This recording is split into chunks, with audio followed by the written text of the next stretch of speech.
finalzinho de outubro, vamos dar aquela conversada marota sobre o que aconteceu aqui no canal. E agora eu vou começar a acrescentar filmes e séries e tchan que eu vou começando a ver e vou revendo. E eu quero muito conversar com vocês, trocar ideia. Vamos começar do começo. Vamos começar sobre o que rolou no canal nesse mês de outubro. Nós lemos o 9º livro do projeto Agatha Christie, O Mistério do Trem Azul. Se você não conhece esse projeto, aqui no canal a gente está lendo todos os livros da Agatha Christie em ordem cronológica. Eu vou deixar aqui embaixo para vocês o primeiro vídeo de apresentação do projeto. Eu conto sobre a história da Agatha, o que aconteceu na vida dela, como ela começou a escrever, me apaixonei ainda mais por ela. Eu já gostava dela como escritora, depois que eu pesquisei para fazer esse projeto, eu gostei dela como pessoa e isso me dá ânimo, ainda mais vontade de ler a obra dela. Lá também é uma playlist, tá? Esse livro de apresentação, então você consegue ver todos os vídeos que foram publicados no canal até então. E cada finalzinho do vídeo eu já digo qual vai ser o próximo livro e a próxima data. Lembrando que a gente lê os livros da Agatha Christie na primeira quinta-feira do mês. Vou deixar esse vídeo lá para vocês darem uma olhada também. Lemos também o 3º volume da série Caça-Feitiços. Esse aqui foi O Segredo. Ai, essa capa é muito incrível. Eu gostei tanto dessa série. Eu sempre falo isso nos vídeos, né? Gostei tanto dessa série que eu tô comprando os livros para ir lendo e para ir guardando, porque é muito sensacional. Eu tenho o livro 2 aqui. O 1 tá comprado no Sebo Querido, que eu sempre falo deles aqui para vocês, o Cebolar, lá de Mesquita, no Rio. E assim que chegar, eu pedi para encaminhar todos os livros que eu vou comprando no sebo, ela vai guardando lá, vai chegar para mim, aí eu mostro para vocês. São 13 livros publicados pelo Joseph Delaney e eu comecei lendo achando assim, é infanto-juvenil, sem graça, eu vou ler, né? Que essa ideia orgulhosa que a gente tem por achar que infanto-juvenil é ruim. Gente, cada susto que de vez em quando eu me dou, e olha que eu não sou fã de livros e de filmes também, de terror, que tem espíritos e coisas assim, eu sou muito medrosa. Mas são sustos, apesar de envolver ogros, bruxas, etc e tal, são sustos que valem muito a pena ler. E à medida que eu vou lendo, cada vez que eu pego o livro eu penso, não tem como ele continuar, gente, falando tanta coisa interessante, trazendo novidade. E tem. Tô no 3º livro, tô louca pra ler o 4º. Se eu tivesse todos eles aqui agora, eu acho que eu parava tudo no canal só pra ler os 13 livros de uma vez só. Ainda bem que eu não tenho tudo, porque senão não dá. Eu tenho que revezar com os outros livros que eu quero ler. Então isso pra vocês verem a minha empolgação com um livro que vale a pena. É um livro infanto-juvenil, mas eu também indico para quem quer desenvolver o hábito da leitura, não sabe por onde começar. Tem que começar por clássico, tem que começar... Gente, é para desenvolver o hábito, né? Então a finalidade é vocês pegarem livros que vocês se sintam mais à vontade para ler, que tem um fluxo, vai desenvolvendo, está sendo fluida a leitura, vai te contagiando, te dá vontade de querer ver, pegar para ver a continuação, o que vai acontecer. Tem que ser livro assim, que te contagie, entendeu? E aí você vai lendo todo dia um pouquinho, aí troca para outro, o hábito já tá florescendo, aí vou tentar um outro tipo de livro, e assim vai. E aí se você não sabe por onde começar, você não sabe que livros pegar, fica aqui no canal com a gente, porque como eu falo, né, eu tento fazer leituras plurais como a vida é plural. Então eu tento ler de tudo e conversar de tudo com vocês. Essa é uma ótima indicação. Falando sobre vida e literatura plural, e ler e sair da bolinha, da caixa, esse mês de outubro também conversei com vocês sobre a importância da leitura, mas não só de saber, tá, o livro é importante para fazer a gente escrever melhor, o livro é importante para fazer a gente ter uma oratória melhor, mas o livro ele vai muito, muito além disso. O livro forma não só o nosso caráter, mas também a nossa visão da vida. Ele tem o poder de tirar a gente da bolha que a gente vive, e quando eu falo bolha, não necessariamente tem a ver com uma crítica, mas a gente não vive, por mais que a gente tenha contato com vários tipos de pessoa, a gente não tem na intimidade esse contato. A gente tem isso aqui, pessoas com quem a gente convive com muito mais frequência, com quem a gente tem intimidade para ouvir, para conversar e para absorver experiências, ou a gente vê coisas na rua, mas é tudo muito superficial. E os livros nos dão essa oportunidade, esse privilégio até, de fazer com que a gente pare de olhar só o que a gente está acostumado a viver e veja além. Isso é um acréscimo fundamental do meu ponto de vista para uma boa vida. para uma boa imaginação, para um bom aprendizado, para uma boa inteligência, para uma boa humanidade. Foi uma conversa muito gostosa. Se você não viu tudo isso que eu tô falando pra vocês, todos os vídeos e comentários e desenhos que eu fiz no canal nesse mês de outubro, vou deixar organizadinho aqui pra vocês na ordem, pra vocês não se perderem. Vê esse vídeo, foi muito gostoso conversar. É um vídeo que, como eu comentei, né, não para por aí, porque tem muita coisa pra falar. O que é a literatura, fica dentro de arte, o que é a arte realmente, o que ela faz pela gente, o que a gente pode fazer pela arte. O que a gente faz pelo outro através da arte. Tem muita coisa para conversar. Então vê aí o vídeo, comenta e me diz o que você achou. Vai ser gostoso dessa troca com você também. Nesse mês de outubro também conversei com vocês sobre o Pântano de Sangue, do Pedro Bandeira, meu livro querido do coração, aliás, meu autor querido do coração de infanto juvenil. Comecei a ler esse autor, acho que com 9, 10 anos. Comecei com A Marca de uma Lágrima, que inclusive eu tenho que reler pro canal. E aí conhecer Os Caras, uma série de 5 livros ou 6 livros. Aqui no canal tem um vídeo do primeiro, que é A Droga da Obediência. E lá eu vou falando os livros na ordem que foram publicados. Esse é o segundo livro publicado por ele, que inclusive tem Instagram. Vou deixar aqui pra vocês, porque é muito legal ver o Pedro Bandeira com a esposa dele, com a vida dele, falando dos livros dele. Minha vontade de dar um abraço no Pedro Bandeira e dizer muito obrigado. Se eu sou leitora hoje, muito também devo ao Senhor. Vou parar para escrever. Eu também comentei nesse vídeo que eu resenhei O Pântano de Sangue, que esse é um dos meus livros favoritos dessa série Os Caras, porque ele é muito real. A gente sai daquela história inicial do centro de São Paulo, no meio de São Paulo, para parar em Mato Grosso, no Pantanal, para entender o tráfico em relação às peles dos jacarés, a ação dos bandidos, tudo a criminalidade que eles fazem, o desprezo em relação à cultura indígena e a forma como os próprios indígenas viam os homens brancos relatados aqui. É muito real. Esse livro é de 87 ou 8, eu acho, mas ele é mais atual impossível, então é um dos meus livros favoritos da série. Esse mês de outubro também conversamos sobre O Deserto dos Tártaros, um livro italiano do Dino Buzzati, sobre decisões da vida, consequências e o medo que as pessoas têm de se acharem velhas demais para tomar um outro caminho, um outro rumo na vida.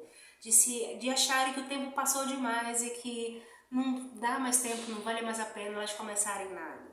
Esse é um livro, eu comentei isso no vídeo também, que é interessante você ir lendo em várias fases da vida, vai acrescentar muita coisa. Foi um livro muito gostoso, ele tem menos de 200 páginas, mas muito bonito, e aí você tem uma ideia do deserto dos tártaros que ele fala.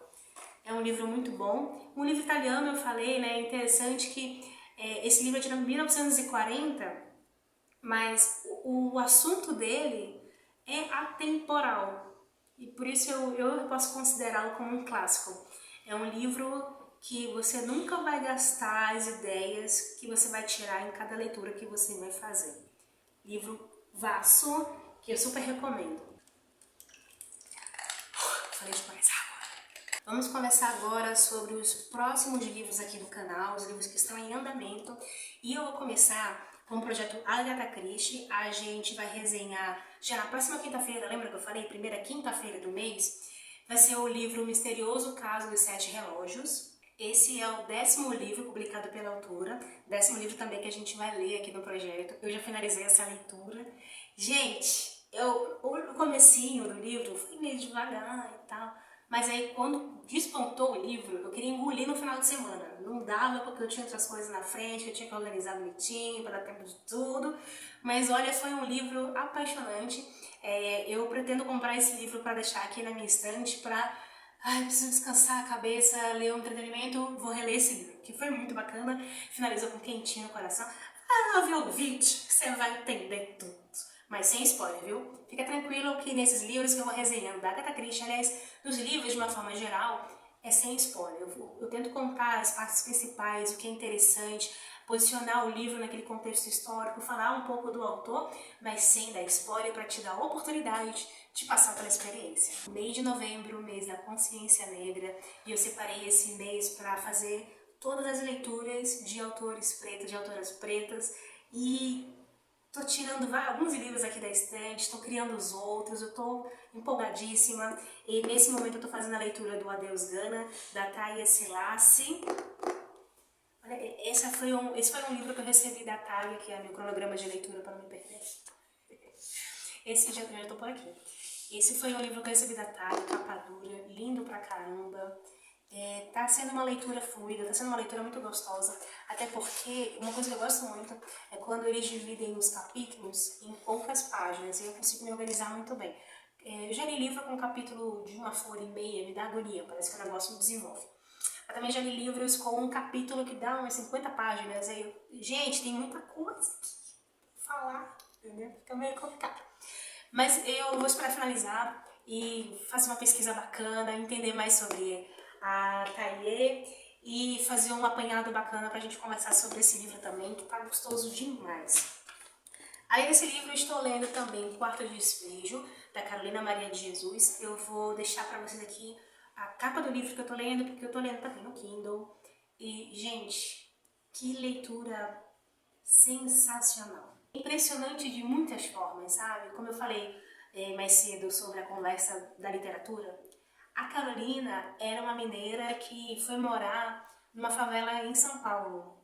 E ela era favelada, ela morava realmente dentro da favela e ela vai escrevendo em forma de diário com uma data, 3 de julho, 15 de maio, o que acontecia no dia dela e ela ia relatando. E assim, é incrível, porque ela foi descoberta por um jornalista que estava querendo escrever uma matéria sobre a favela, mas aí ele viu os diários dela e falou, não, eu vou deixar isso aqui. E ele manteve tal qual ela escreveu, inclusive os erros de português, exceto algumas palavras que ele achava que ia ser difícil de as pessoas quando fossem lerem entenderem, mas ele disse que mexeu pouquíssimo. E é incrível ver que ao mesmo tempo que ela tem muitos erros de português, ela tem palavras, ela fala com uma profundidade, usando palavras em frases que tocam sua alma, que é incrível. Um monte de palavra que eu não conheço, pra você ver que não tem a ver a palavra em si, mas o que ela quer te passar. E a Carolina foi perfeita em vários momentos para demonstrar a angústia do que ela vivia, a miséria do quanto ela vivia, poucas esperanças que ela tinha. Ela também fala em momentos políticos que ela estava vivendo, ela fala do Kubitschek, ela fala do Carlos Lacerda. É um livro social, com um posicionamento político, inevitavelmente, porque o ar que eu respiro é político. Isso me faz lembrar de muitas coisas, mas continuando. E é um livro que sai da nossa bolha, daquela ideia que a gente tem sobre miserabilidade, né? Ela era catadora, muito de papel, mas também de ferro. Ela ia no final da chuva para pegar restos de comida na rua, no lixo. E ao mesmo tempo que ela narra isso, ela vai contando também o quanto que ela põe a energia dela para escrever, porque ela vai lançar o livro dela, ela vai sair dali. Tô falando demais, que essa é uma conversa pra gente ter no livro. Você vê que eu contei um pouquinho, acho que já passei de 50% no livro, mas o tanto que tem pra gente conversar sobre esse livro. Mas deixa eu respirar e continuar. Nesse mês também eu fiquei com muita vontade de ler Lima Barreto. Eu fui até hoje em uma flip só, a Feira Literária Internacional de Paraty, em 2017, que foi muito lindo da minha vida, foi incrível. Eu tenho muita vontade de voltar, acabei não voltando nos anos posteriores, aí também veio a pandemia, enfim, mas quero voltar. Estou falando tudo isso para dizer que em 2017 o escritor homenageado foi Lima Barreto. E eu comecei a ler Clara dos Anjos, já li há muito tempo, mas fiquei com vontade de ler contos do Lima Barreto, inclusive O Homem que Sabia Javanês. Eu tô muito curiosa, e aí eu separei esse livro, que também estou lendo no Kindle. Eu tô falando tudo isso, mas eu vou comprar esses livros, gente, eu tenho que ter aqui. E eu quero conversar com vocês, eu vou dar uma lida nos contos e vou separar alguns pra gente conversar, porque eu sei o tanto que escreve bem Lima Barreto e eu preciso resenhá-lo aqui nesse canal. Livros recebidos, deixa eu falar uma coisa importante pra vocês, se você não sabia, agora você vai saber, que na casa da Amanda agora tem caixa postal. Finalmente, gente, eu enrolei por mais de um ano pra fazer caixa postal, agora tenho, editei todos os vídeos aqui do canal pra incluir a caixa postal e fazer essa troca com vocês. Então, se tiver livro que vocês queiram que a gente leia por aqui, que a gente troque uma conversa, a gente resenha, troca figurinha, toma um café, toma um açaí, fala sobre o livro, vai na minha caixa postal. Também tem a minha playlist da Amazon, tá cheio de livro bacana, que eu vou comprando aos pouquinhos, mas tá lá. E aí eu vou falar pra vocês de 2 livros que chegaram por aqui, que é Meditações, do Marco Aurélio. Eu tenho um amigo aqui em Manaus e a gente tá decidindo ler um pouco mais filosofia. Marco Aurélio é considerado estoicismo, né?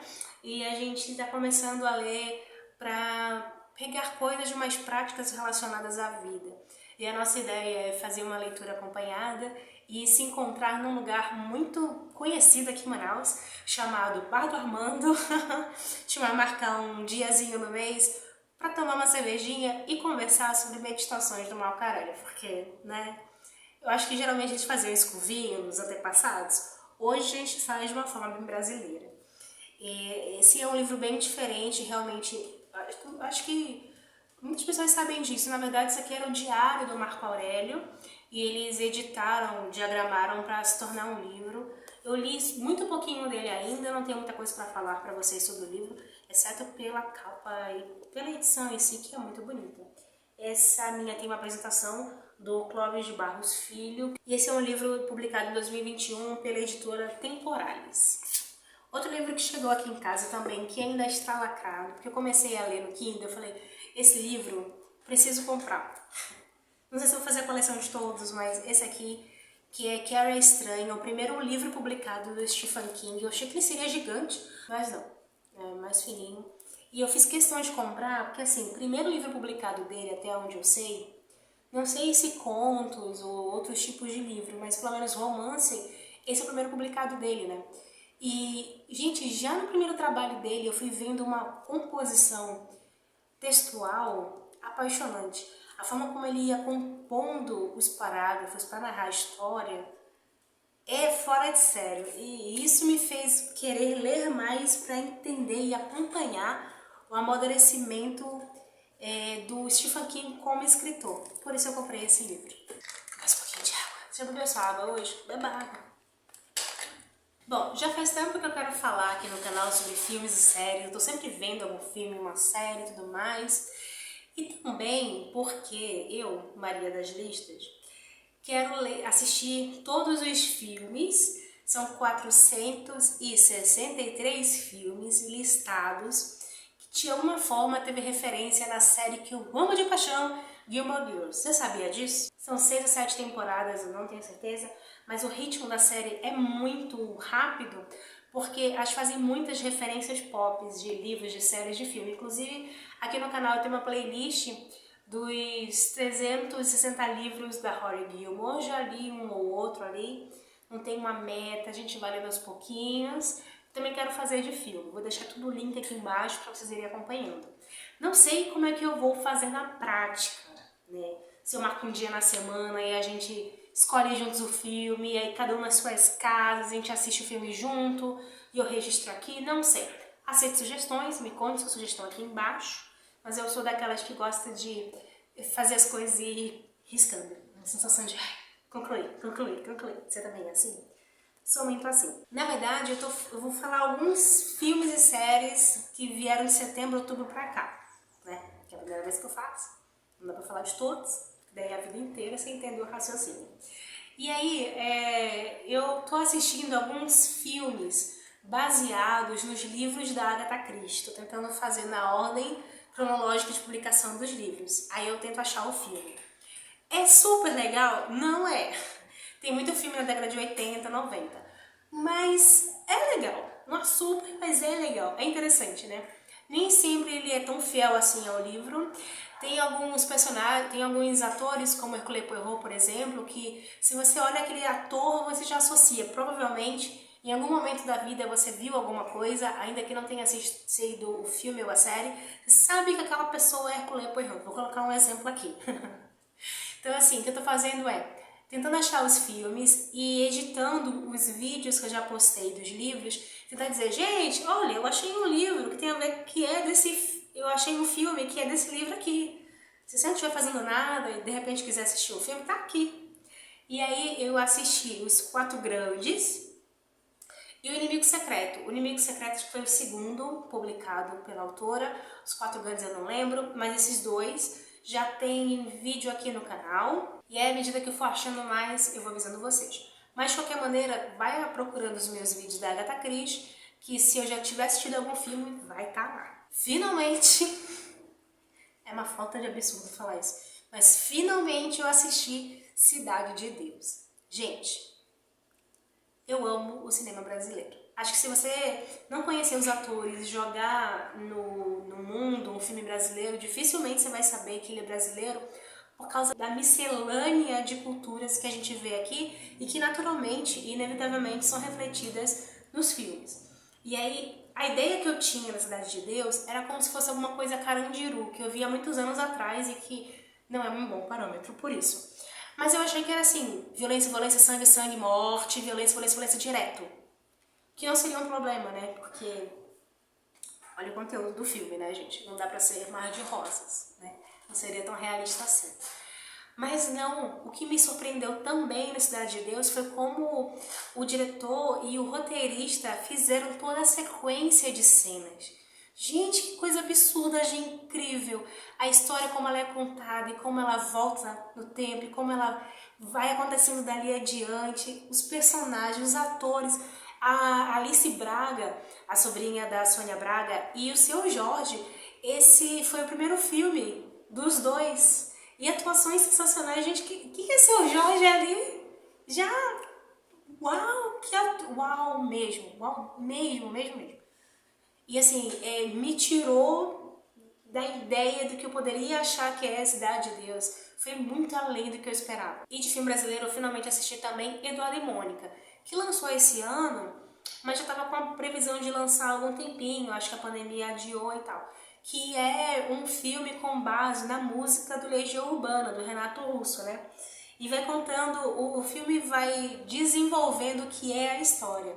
Quem um dia irá dizer. E aí ele vai mostrando as características do Eduardo, as características da Mônica. É um filme bonitinho pra você ver no final de domingo, uma pipoquinha, daquele quentinho no coração. É um filme romântico bonito. Ele se passa em 87, é um filme da minha geração, da minha época, vou dizer assim. E é um filme gostoso. Não é um uau de um filme, mas é um filme que vale a pena ver. Mudando de país, de localidade. Eu tô tentando me atualizar finalmente dos filmes. Você vê que eu tô atrasada nas coisas, né? Tô tentando me atualizar nos filmes do Tarantino. E aí eu comecei tirando esse meu atraso pelos 8 Odiados. Gente,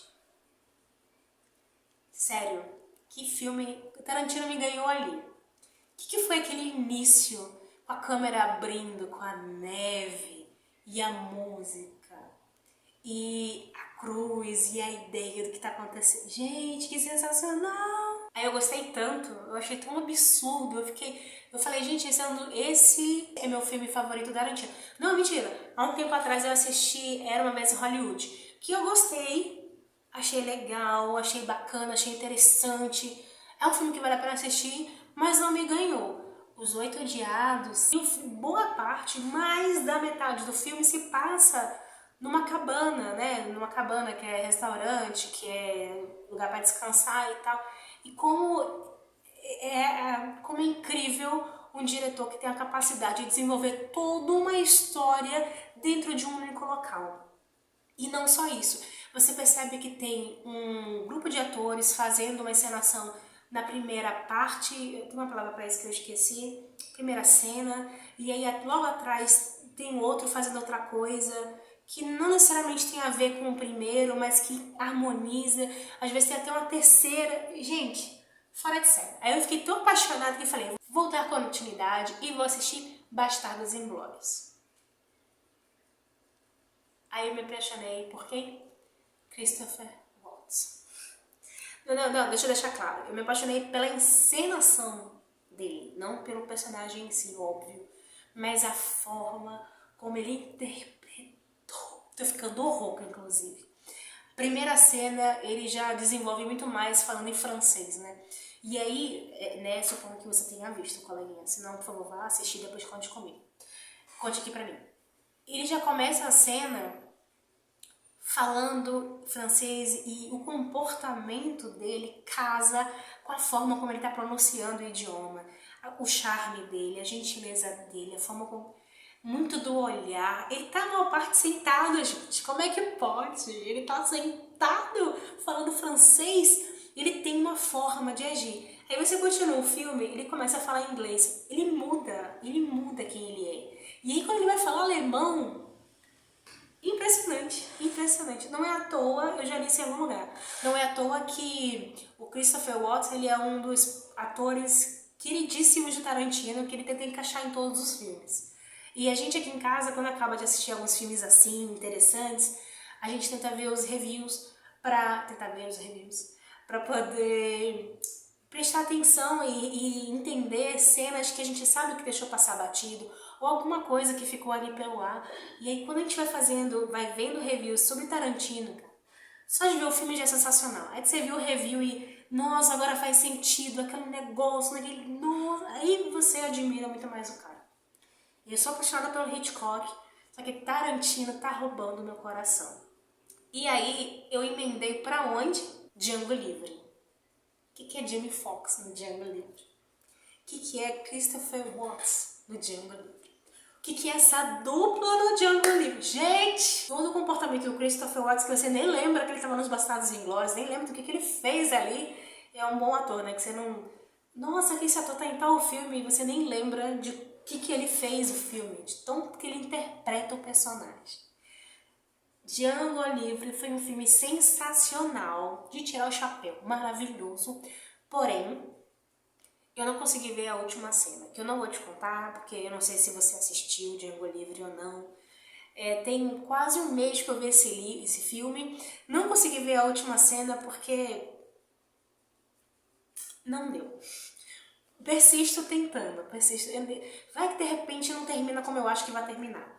Mas é que não deu. Se você assistiu, eu acho que eu devia ver aí o final do filme, me conta, por favor. Porque eu tô curiosa ao mesmo tempo que eu tenho medo do que eu vou assistir lá.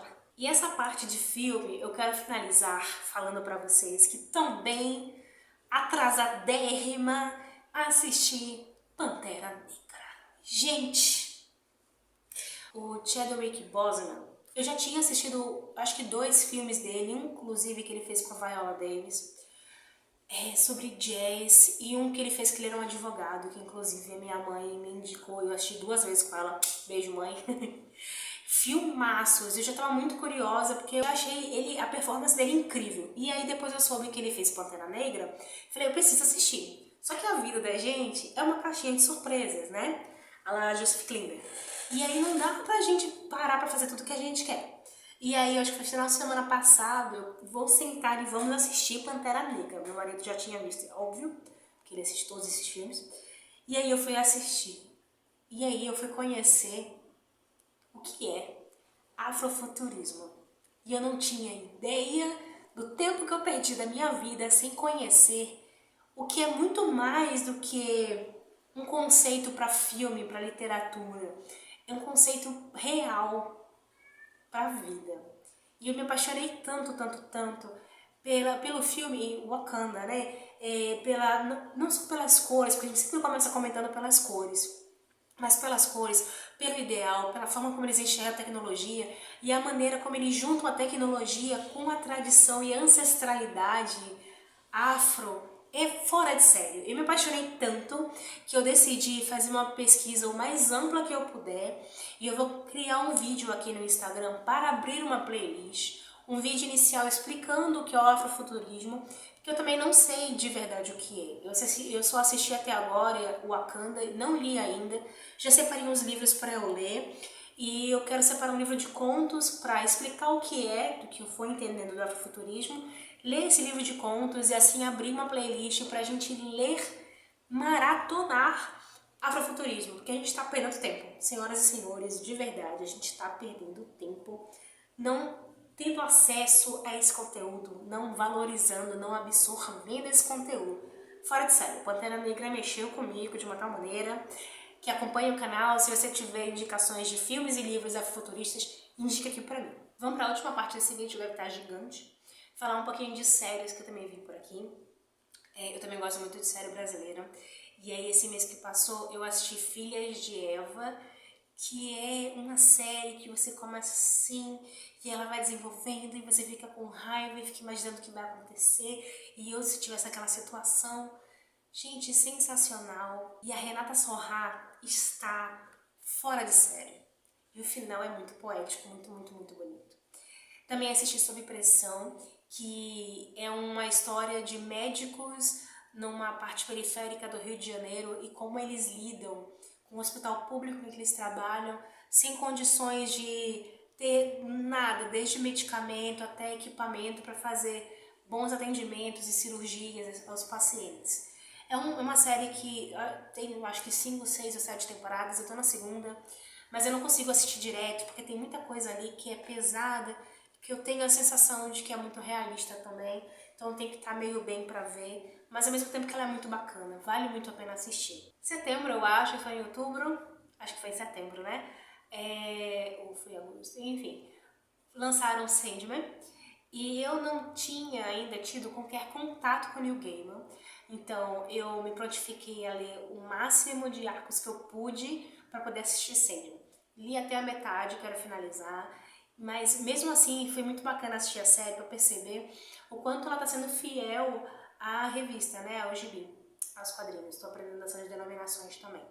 E aí eu fiquei interessadíssima, porque fiquei pensando, o Neil Gaiman, o quanto que ele teve que entender realmente de história, o quanto que ele teve que estudar de mitologias de uma forma plural mesmo, para compor isso tudo e fazer essa mistura que ele faz, é sensacional. E aí eu gostei tanto, que foi tão bacana, que aqui em casa a gente assistiu novamente Good Omens, que eu não sei se você sabe, mas é uma criação do Neil Gaiman com Terry Pratchett. O Terry Pratchett, ele é um escritor, foi um escritor britânico, infelizmente ele já faleceu, e ele escreveu uma série de livros de fantasia cômica chamada Discworld. Eu vou ler para vocês aqui a premissa do que é o Discworld, que me ganhou de cara. Discworld é um planeta plano, equilibrado nas costas de 4 elefantes que, por sua vez, ficam nas costas de uma tartaruga gigante. E, pelo que deu pra perceber, o Terry Pratchett tem aquele humor britânico incrível, específico, que uma mistura com o Neil Gaiman deu muito certo. Então, provavelmente aqui no canal não vai demorar muito para vocês verem resenhas do Terry Pratchett. Mas vamos voltar para o Good Omens, caso você não conheça. Eu vou ler aqui que fique mais fácil também. O fim do mundo está chegando e, diante disso, um anjo preocupado e um demônio libertino, apegados demais à vida na Terra, precisam formar uma aliança improvável para impedir o Armagedon. E aí a série vai mostrando desde o comecinho, o primeiro encontro que os dois têm, o anjo e o demônio, no Jardim do Éden, quando Adão e Eva foram expulsos. E aí a gente vai acompanhando ao longo dos séculos passando, de vez em quando eles se encostando, se esbarrando, a gente é inimigo, a gente não pode ficar próximo, não. E aí um acaba ajudando o outro, aí o outro quebra o galho de um, eles vão fazendo amizade, até que o Armagedon, o fim do mundo, está próximo, só que eles já têm uma vida aqui no mundo, na Terra, muito estabelecida, que eles gostam demais. E o demônio, eu vou deixar aqui pra vocês, ele dirige um carro super antigo, mas super chique, super charmoso, escuta muito David Bowie, ele é assim. E o anjo tem uma livraria super charmosa, aquela coisa meio antiga, aquela aura antiga, conhecedor de boas culinárias, ele quer comer uma comida francesa, ele chega em Paris e come a comida que ele quer, vai para outro lugar. Então os dois já estão muito adaptados ao planeta Terra para deixar rolar o Armagedon. Mas o que os dois podem fazer para impedir o Armagedon? Tem um livro também, e eu quero ler esse livro também, porque a série por si só foi sensacional. Chega, meu povo, chega, que tem muita coisa que rolou aqui em outubro, deu pra perceber? Falei muita coisa aqui com vocês. Conta aqui pra mim as coisas que vocês vão ouvindo que eu vou falando, dos filmes, das séries, dos livros. Vão fazer indicação. Lembra que eu sou a mulher das listas, eu vou guardando as minhas listas e em algum momento vai aparecer aqui no canal. Você que me acompanhou até o final desse vídeo, meu muito obrigada, um beijo e até o próximo vídeo do canal.